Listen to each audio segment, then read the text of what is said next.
Et hello tout le monde, aujourd'hui on se retrouve pour une nouvelle vidéo sur Diablo 2 et on va parler du fameux cube Aura Dream. Alors il s'obtient à l'acte 2, lors de la deuxième quête, on va vous demander d'aller le chercher dans le couloir des morts pour assembler le bâton Aura Dream. C'est un cube magique qui va vous permettre de transmuter tout un tas de choses, que ce soit du stuff, des gemmes, des runes, même des potions. Il y a vraiment beaucoup de recettes possibles avec, alors dans cette vidéo je ne vais pas pouvoir vous les présenter toutes évidemment, mais bon, vous inquiétez pas, il y aura d'autres vidéos sur le cube Aura Dream, mais je vais quand même vous présenter des recettes qui vont vous servir vraiment souvent. Avec un petit bonus à la fin, vous ne serez pas déçus. Donc on commence avec une recette qui va vous permettre de réparer vos objets. Donc que ce soit arme ou armure, il y aura juste une petite différence sur la recette. Donc pour ceux qui se demandent quel est l'intérêt de réparer via le cube quand on peut simplement aller réparer chez le forgeron, en fait à bas niveau c'est pas très flagrant, mais vous allez voir que plus tard, certains items vous coûteront plusieurs dizaines de milliers de PO pour 1 point de durabilité. Vous faites des factures dépassant largement le million pour une seule pièce que vous devez réparer entièrement. Alors pour ce faire, il faudra combiner dans le cube l'objet que vous voulez réparer et y ajouter une rune râle pour les armures et une rune horte pour les armes. Je vous conseille de stocker précieusement ces runes pour faire de grosses économies. On parle de runes et ça tombe bien parce que la deuxième recette va vous permettre d'en obtenir en transmutant d'autres runes. Pour ça, il faudra mettre 3 runes identiques pour obtenir une rune supérieure. Je vous remets là le tableau des runes pour que vous puissiez bien visualiser. Cette recette fonctionne uniquement pour les runes de la rune L à la rune Horte inclus. Prenons l'exemple des runes Hit. Là, c'est ce que j'ai de plus. On va devoir en mettre 3 dans le cube. Et quand on transmute, on obtient une rune Tal. On va faire pareil avec des runes Tal. On en met 3. Et là, on obtient une rune Râle. Vous savez, celle pour économiser vos réparations. Ça peut être sympa. Pour savoir comment on obtient des runes, je vous renvoie à ma dernière vidéo qui portait justement sur ce sujet-là et on va passer à la recette suivante. Alors ça va plutôt être 2 recettes en une. On va ici créer du stuff. Donc là, ce sera anneaux et amulettes à partir d'autres anneaux et amulettes. Donc si dans le cube, on place 3 anneaux magiques, mettons, en transmutant, on obtiendra une amulette magique, à peu près de même puissance que les anneaux qui ont été consommés.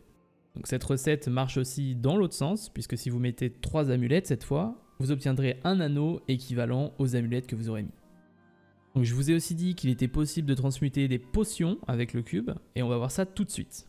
Donc, les potions de rajeunissement, elles vous rendent de base 35% de vos PV et de votre mana. Mais c'est pas tout. Quand vous utilisez une potion de vie ou de mana, votre jauge met un certain temps pour remonter. Et les potions de rajeunissement, quant à elles, remontent votre vie et votre mana instantanément. C'est plutôt fort, on va pas se mentir. Mais là où c'est intéressant, c'est qu'une potion de rajeunissement classique, comme on disait plus tôt, vous rend 35% PV et mana. Mais il est possible, donc grâce au cube, de transmuter 3 de ces potions en une potion de rajeunissement totale qui vous rend 100% PV et mana instantanément. Et je vous conseille donc de les garder dans votre coffre parce que ce sera très utile quand vous allez devoir faire des hubbers, etc. Pour la prochaine recette, on va parler des gemmes. Alors les gemmes, ce sera un ingrédient indispensable dans tout un tas de recettes possibles via le cube dont on parlera dans une prochaine vidéo. Dans le même principe que les runes, il est possible de combiner 3 gemmes de même type et de même qualité pour obtenir une gemme de même type mais de qualité supérieure. Alors, je vais pas vous laisser comme ça. Quand on parlait des runes dans la dernière vidéo, je vous ai donné des petits spots de farm. Alors je vais vous en montrer un ici pour les gemmes. Sympa quand même. Alors ça se passe à l'acte 3 et je dirais que peu importe le mode de difficulté, le principe est le même. C'est juste la qualité des gemmes qui changera. Donc acte 3, on prend le TP direction Travincal et on va aller farmer le conseil. Ils vont lâcher des gemmes vraiment souvent, donc pas forcément à chaque fois, il y aura des runs où vous n'allez rien avoir, mais jusqu'à 2 ou 3 par run. Et en plus, ils peuvent aussi lâcher des runes, donc c'est toujours bon à prendre. Voilà, et on arrive à une recette un peu particulière. Pour ce faire, il vous faudra déjà avoir tué Bâle au moins une fois dans le mode de difficulté dans lequel vous vous trouvez. Ensuite, on va aller chercher un objet qui se trouve à Tristram. On prend le TP vers le champ de pierre, et on cherche le portail pour Tristram. Une fois sur place, on va se rendre au nord-ouest de la map. Au sol, vous verrez le cadavre de Wyrt. Vous cliquez dessus et il vous droppera sa jambe en bois et apparemment tous les pourboires qu'il a accumulés, on dirait. Voilà, vous avez fait le plus dur. Ensuite, retour en ville. On va aller acheter un tome de parchemin de portail de ville. Et dans le cube, quand on combine le tome et la jambe, ça va ouvrir un portail vers un niveau secret. Ouais, enfin c'était secret il y a 20 ans. C'est le monde des vaches. Des tonnes et des tonnes de bovins que vous pouvez farmer, ça drop des runes, des gemmes, plein d'XP, etc.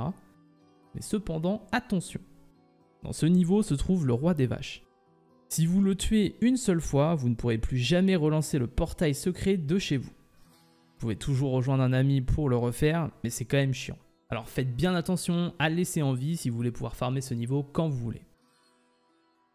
Donc voilà, j'espère que la vidéo vous a plu. Si c'est le cas, n'hésitez pas à mettre un j'aime et à vous abonner pour plus de vidéos sur Diablo. Faites-moi savoir en commentaire si vous voulez que j'aborde un point en particulier. Moi je vous dis à la prochaine, bye!